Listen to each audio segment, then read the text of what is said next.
lo que es el análisis de un puesto o un sector o una planta en su totalidad,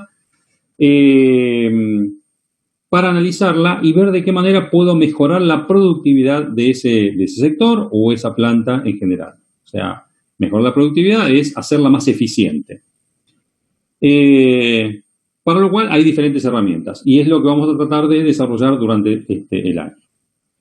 Y está atado esa mejora de la productividad o mejora de la eficiencia con lo que es el llamado ergonomía, ¿sí? O cómo el análisis de un puesto de trabajo lo hago, pero desde el punto de vista de cómo puedo adaptar ese puesto de trabajo, o debería adaptar ese puesto de trabajo, a las capacidades del hombre, o los hombres, o las personas, que van a tener que manejar o hacer uso de ese puesto de trabajo, ¿sí? Un poco la ergonomía, y cuando lo veamos, vamos a ver una definición que da la OMS, la Organización Mundial de la Salud, que habla de que el estado de salud de una persona no es solamente que no vaya a desarrollar alguna patología relacionada al aspecto físico, no sé, que se afecte su capacidad de mover cargas. ¿Por qué? Porque producto de los esfuerzos al que estuvo expuesto durante gran periodo del tiempo, no sé, tuvo desgarros musculares o tuvo afectado su columna vertebral y llegado un cierto periodo de tiempo en ese puesto de trabajo, ahora es el tipo inservible porque no puede levantar más carga por los grandes dolores que aparecen en su columna vertebral. O sea, el estado de bienestar de salud no solamente tiene que ver con la salud desde el punto de vista físico, sino también desde el punto de vista psicológico, o sea, cómo ese puesto de trabajo y el diseño de ese puesto de trabajo puede o no afectar la psicología de ese trabajador, ¿sí? Después, cuando veamos el tema en particular, vamos a ver algunas herramientas, una de las que nosotros tratamos de utilizar, o por lo menos bajarle como información, es un método, lo que nosotros llamamos el método de Mafre. Mafre es una entidad hispana, básicamente está radicado en España, se trabaja mucho, o ellos trabajan mucho con lo que es la seguridad y higiene en los ámbitos laborales, y tiene un manual de ergonomía en donde desarrollaron en forma propia una metodología para el análisis de un puesto de trabajo en forma integral, ¿sí? Pero bueno, llegado el momento lo vamos a ver. Entonces, ¿por qué es necesario, por qué creemos que es necesario que ustedes conozcan como futuros ingenieros y responsables de una planta, ya sea trabajando para un empleador o dueño de su propia empresa o su propio emprendimiento? Es necesario que conozcan las herramientas de estudio del trabajo, porque esas herramientas le van a permitir poder analizar ese puesto o los sectores o toda línea de producción, buscando mejorar la efectividad en el uso tanto de los recursos de la mano de obra como los recursos de energía o instalaciones que tengan disponibles para la generación de ese bien o ese servicio. Palentino Pacina. Sí, Osvaldo, te quería consultar si vamos a contar con las filminas o no, digamos, si nos la van a pasar a nosotros. No, la idea es todo lo que vayamos viendo, estos PDF que vayamos viendo acá, lo van a tener disponible en el campus, ¿sí? Genial.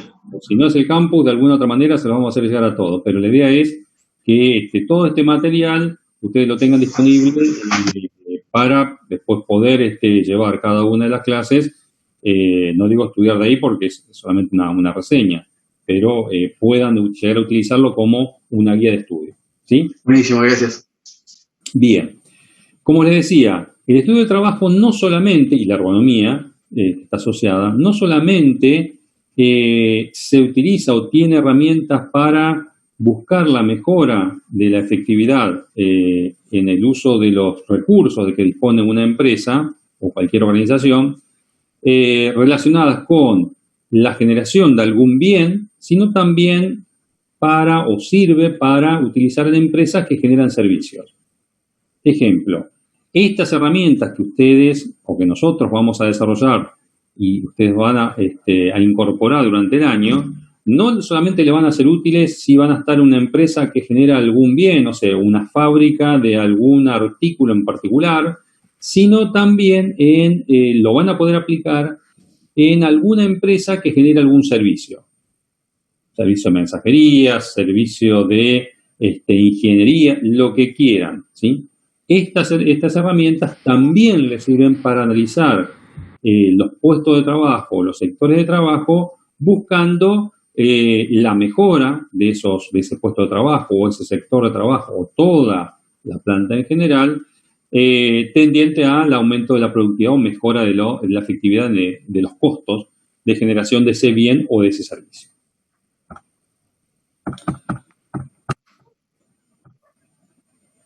¿Por qué es necesario mejorar los costos y ser más efectivo? Y básicamente porque hoy todas las empresas en el mundo están trabajando en un mercado que es global y es competitivo, ¿sí? Entonces, cada una de las empresas en cada uno de los países de este mundo genera algún bien o servicio que puede estar compitiendo con el bien o servicio que yo estoy generando en mi país, ¿sí? O en el país en donde estoy desarrollando mi actividad.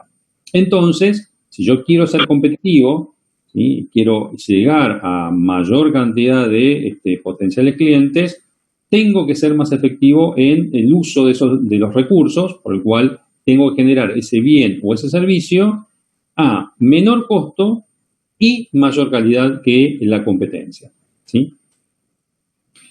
Entonces, ¿de qué herramientas o de qué manera podemos llegar a mejorar la efectividad de los costos? Y bueno, básicamente tres de los elementos que me permiten analizar los puestos de trabajo o una línea de producción, buscando la mejora del uso de los elementos o los recursos que dispone ese sector o esa línea para generar ese bien o ese servicio, es a través de la ingeniería de métodos, ¿sí? Que básicamente aplica todos estos conceptos de estudio del trabajo. El establecimiento de estándares de tiempo equitativo. Cuando hablo de estándares de tiempo equitativo es toda actividad, sea la generación de un bien o un servicio, tiene que tener asociado o debe tener asociado un estándar de tiempo. O sea, para generar ese bien o ese servicio, este es el tiempo que tiene asignado y que, por lo menos hasta lo que hoy conocemos, es el tiempo más efectivo para la generación de ese bien o ese servicio.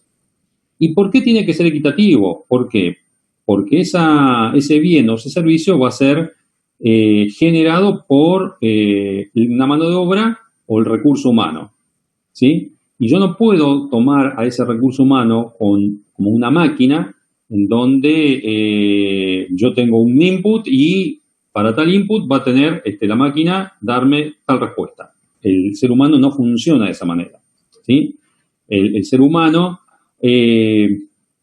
tiende a realizar actividades de acuerdo a la percepción que tiene de la realidad en el momento en el cual se está estudiando y a las motivaciones que tiene en ese momento para realizar o dejar de realizar alguna actividad.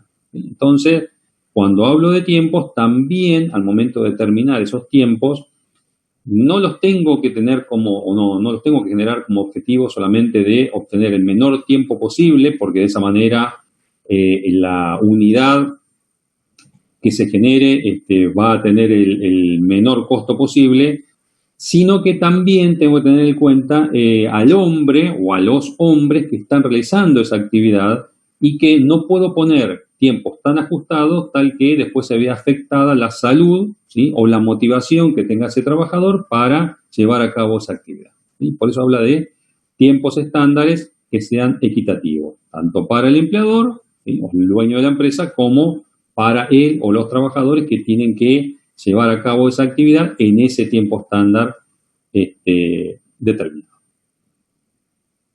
Y esto tiene que ver o está ligado al último punto, al tercer punto, ¿sí? La motivación de los trabajadores es importante en cualquier actividad. Cualquier actividad que ustedes vayan a analizar, por más automatizada que sea, siempre va a necesitar la mano de obra del hombre. Por el cual, si yo quiero mantener los costos lo más bajo posible, lo que tengo que hacer es también tener en cuenta la motivación que tiene él o los trabajadores que están afectados a esa actividad para que logren hacer la tarea que yo le estoy solicitando con los métodos más adecuados que teóricamente fueron estudiados en forma previa a través de esta metodología de estudio del trabajo.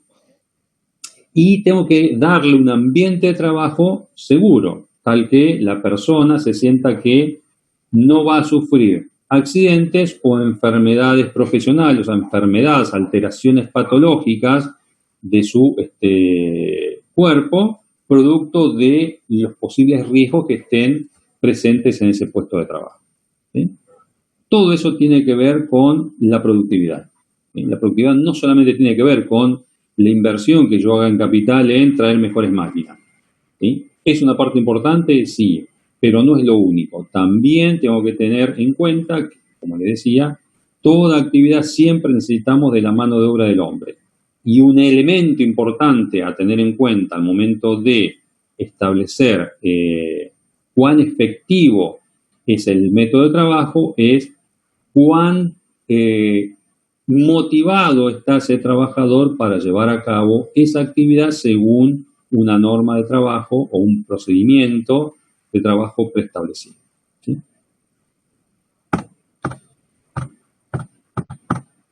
La ingeniería de métodos es la primera parte. ¿Sí? Tiene como partes componentes el estudio ergonómico de los puestos de trabajo, o sea, cómo se adapta el puesto de trabajo a las características o capacidades del hombre, el análisis de los procesos y diseño de esos puestos de trabajo, ¿sí? Buscando aquel diseño o aquel proceso que sea el más eficiente y que logre hacer funcionar esa planta, generar ese bien o ese servicio en el menor tiempo posible y con la mayor calidad.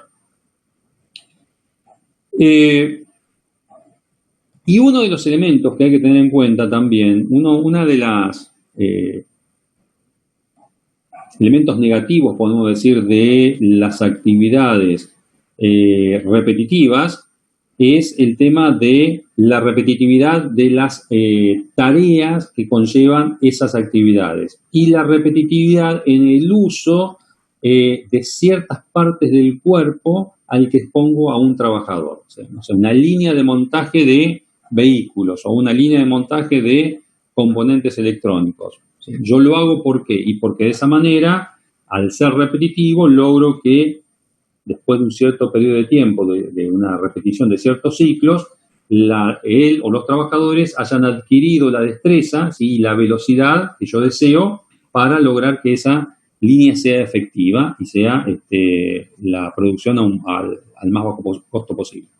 Ahora, si yo no tengo en cuenta las limitaciones físicas y mecánicas que tiene ese hombre, lo que voy a hacer es que en poco tiempo esa persona esté desmotivada, ¿sí? Para seguir haciendo esa actividad, por la monotonía, por la repetitividad, o puede ser que lo termine rompiendo, ¿sí? Hablando mal, desde el punto de vista de su estructura física, ¿sí? Porque estoy haciendo que solamente mueva el brazo derecho de esta posición a esta posición, ¿sí? En forma permanente. En algún momento la persona va a llegar a la fatiga, ¿sí? Por el cansancio, o a alguna lesión a nivel muscular en lo que son sus extremidades superiores, producto de esa repetitividad. Entonces, cuando diseño el puesto de trabajo, tengo que tener en cuenta también que tareas muy repetitivas son adecuadas, ¿sí? Son bienvenidas para lograr que los tiempos de trabajo y de realización de cada ciclo sean lo menores posible, pero también tengo que tener en cuenta las limitaciones que tengo desde el punto de vista físico para ese trabajador expuesto a ese tipo de tareas del tipo repetitivo, ¿sí? Y que a lo largo del tiempo, antes o después, me va a traer las llamadas lesiones ociomusculares, ¿sí? Y hasta ahora solamente estamos viendo lo que sería el aspecto de salud, pero desde el punto de vista físico. No nos metimos en cómo la motivación, ¿sí? Tener gente desmotivada para hacer una actividad, termina impactando negativamente también sobre la efectividad de ese puesto de trabajo y por ende sobre los costos asociados a la generación de ese bien o ese servicio. A veces para convencer al empresario de hacer una inversión, el tipo lo que ve es cuánto tengo que gastar, ¿sí? Y por qué lo tengo que gastar. Y en qué me va a redituar esa nueva inversión. Y a veces la inversión no tiene que ver con un retorno directo por aumento de la producción, aumento de la cantidad de unidades generadas, sino por mejorar el estándar o la calidad del trabajo para los operarios o las personas que están dentro de ese ambiente laboral. Y eso a veces nos cuesta a todos, como profesionales, poder evaluarlo y poder convencer al tipo que tiene que sacar la plata del bolsillo para hacer una inversión X. En este caso yo sé que, por ejemplo, me ha comentado Patricio la inversión que tuvieron que hacer ahí, es una inversión importante, ¿sí? Ahora, para convencer al empresario de hacer esa inversión, uno tiene que buscar la manera de poder traducirlo a pesos, porque básicamente la experiencia laboral después le va a demostrar eso. El empresario que tiene que liberarte cierta cantidad de capital, lo que va a evaluar es cuánto invierto y en cuánto se va a repagar esa inversión, ¿sí? O por qué tengo que hacer esa inversión. Y en este caso uno podría decir, mira, Patricio puede haber convencido, mira, si te sigue entrando agua acá en el depósito, te sigue afectando la calidad de los productos que tenés almacenados. ¿Por qué? Porque, no sé, el packaging, el envoltorio que viene en cartón, se te moja todo, tenemos que estar haciendo después reemplazo de mercadería, o esa mercadería que está mojada ya es inútil, tenemos que tirarla. Pero también tiene que ver con lo que decía Patricio, el bienestar de las personas que están dentro de ese ambiente de trabajo. No es lo mismo estar laburando en un ambiente seco, aún estando lloviendo en forma torrencial afuera, que en un ambiente en donde tengas, aunque sea 5 centímetros de agua. Es totalmente diferente y la motivación que van a tener los trabajadores para hacer esa tarea va a ser totalmente diferente en una situación que en la otra, ¿sí? Y a veces eso es lo que más nos cuesta, o por lo menos hablo de mi parte, en mi carrera como profesional, lo que más me costó entender que el hombre no es una máquina. Cuando tenés gente a cargo, tenés que saber cómo manejar ese recurso humano, porque vos tenés que hacer que ese recurso humano funcione y haga las cosas que deseas o que te bajó en línea la organización. Entonces hay que buscar de qué manera lograr motivar para que ese trabajador o esos trabajadores hagan lo que uno espera de ellos. Bien, etapas de la cursada.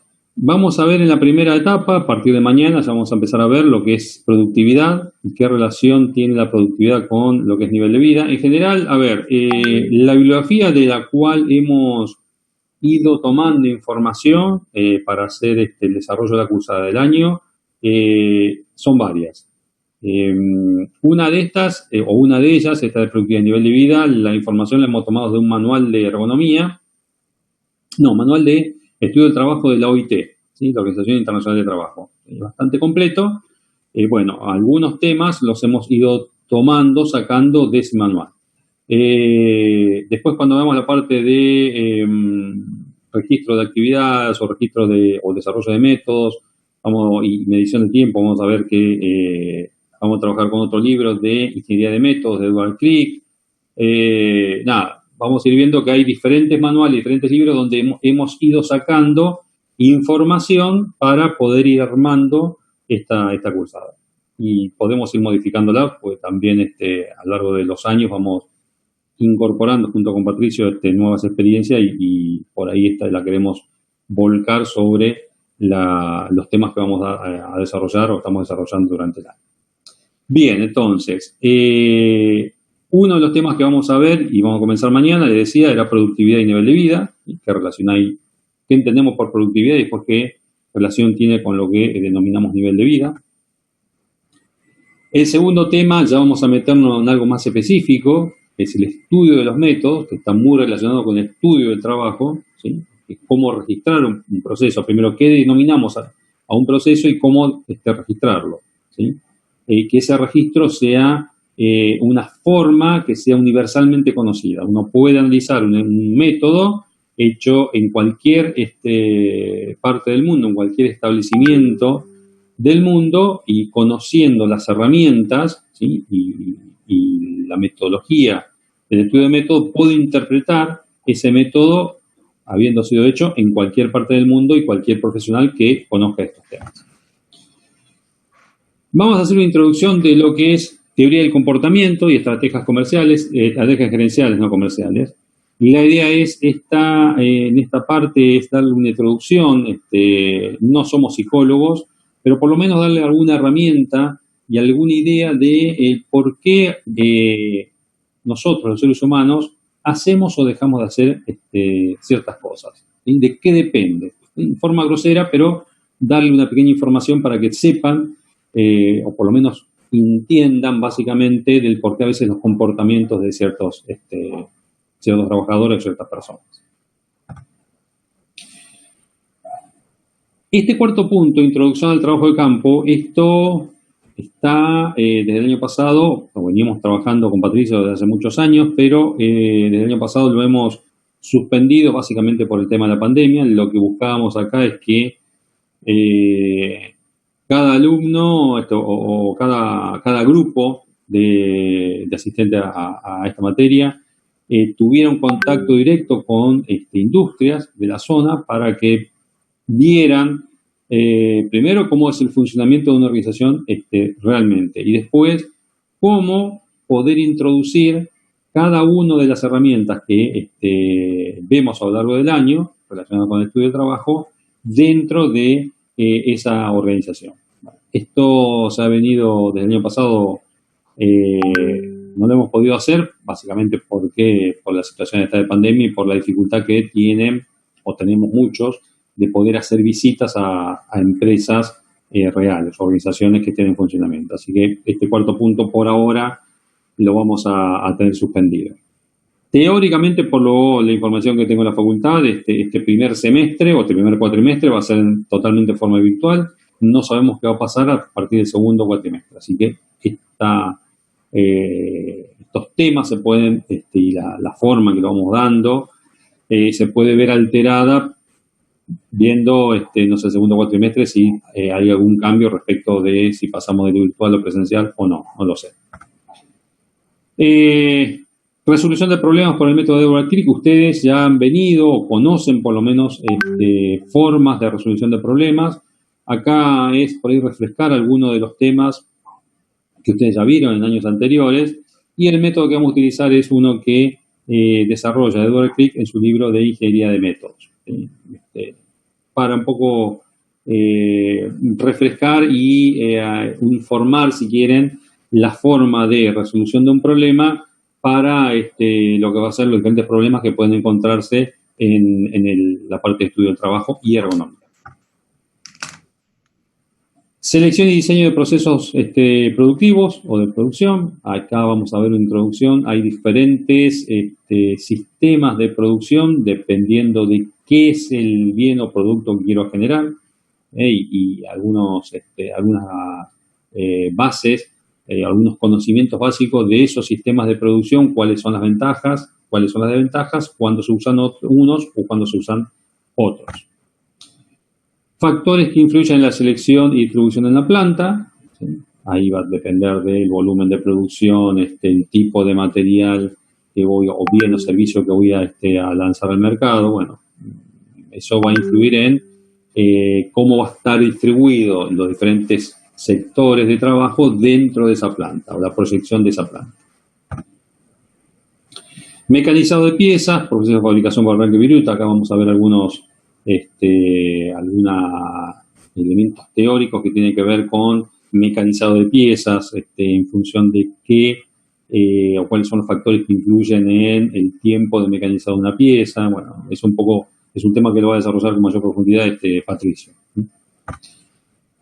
Medición del trabajo, acá nos vamos a meter de lleno en lo que es la segunda parte de lo que es el estudio del trabajo. La primera parte es el estudio de los métodos y la segunda etapa que integra el estudio del trabajo es la medición del tiempo. ¿Para qué? Para establecer básicamente o determinar básicamente lo que es el tiempo estándar de la generación de un bien o servicio. Y vamos a ver los diferentes métodos de medición de tiempo y que sirven para obtener un tiempo estándar, pero de diferentes actividades.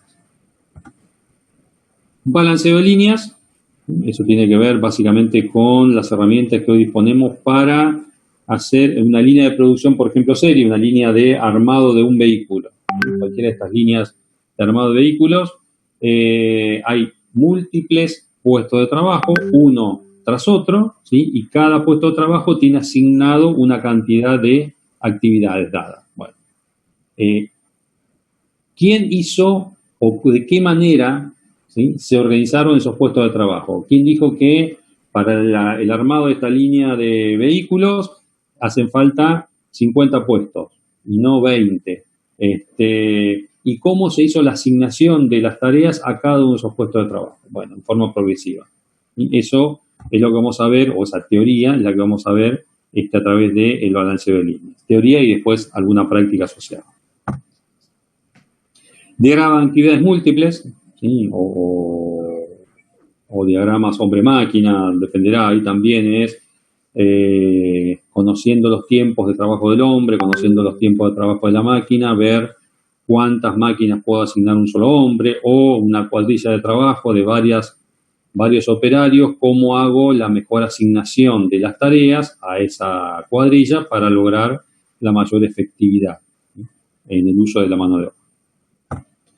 Y por último, ya para septiembre, octubre de este año, vamos a entrar en lo que es la última etapa de la cursada, que sería la parte de ergonomía y a través del desarrollo del método de